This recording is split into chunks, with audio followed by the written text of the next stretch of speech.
Mpendwa mtazamaji, ninakusalimu katika jina la Yesu. Leo ikiwa ni siku ya furaha duniani, siku inayotukumbusha umuhimu wa sisi wanadamu kuwa na furaha katika maisha yetu. Na ninatamani nianze kukuambia kwamba hakikisha chanzo cha furaha kwenye maisha yako kiwe ni wewe mwenyewe. Historia inatuonyesha watu waliowahi kutegemea watu kama chanzo cha furaha, au vitu au mambo au nyakati kama chanzo cha furaha, wamejikuta wakiishi maisha ya huzuni, maisha ya simanzi siku zote za maisha yao, kwa sababu walivyovitegemea hivyo vitu au watu hawakuwapatia furaha katika maisha yao. Kwa hiyo hakikisha chanzo cha furaha kiwe ni wewe mwenyewe. Lakini jambo la pili, furaha ni zao la amani.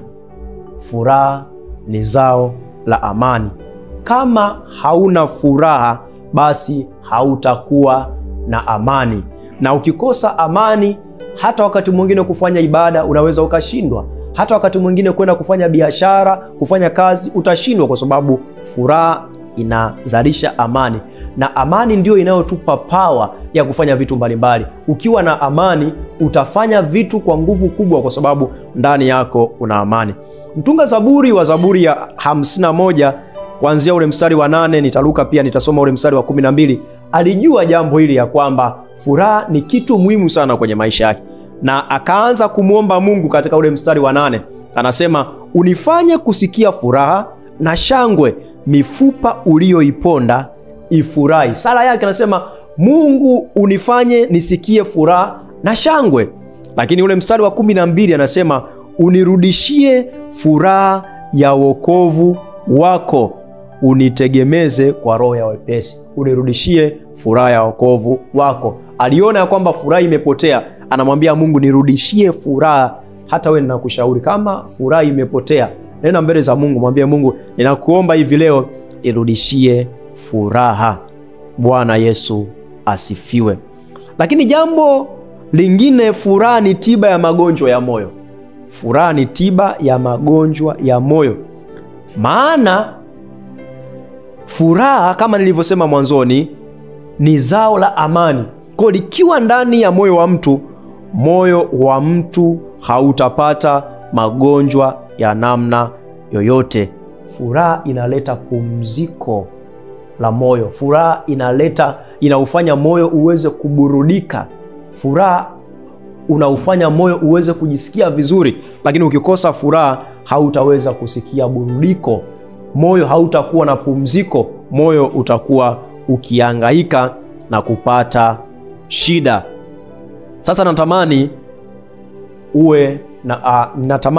uweze kulifahamu jambo hili.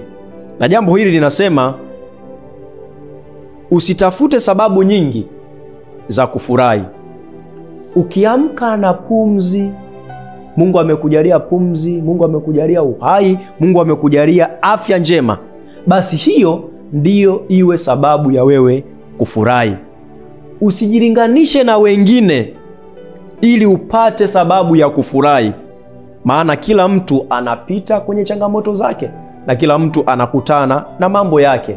Hakikisha kila unapoamka, na Mungu kama amekujalia afya njema, kama Mungu amekujalia uhai, hakikisha wewe unafurahi. Ninatamani nikupatie maneno haya siku zote za maisha yako. Hakikisha unafurahi, tena unafurahi katika Bwana. Furaha ndiyo ushindi mkubwa katikati ya mapito. Furaha itakusaidia kuvuka sehemu moja kwenda sehemu nyingine. Furaha itakusaidia hata kwenye mapambano ya mafanikio yako. Mungu akubariki. Ninakutakia furaha iwe ndani yako na amani itawale moyo wako katika jina la Yesu. Amen.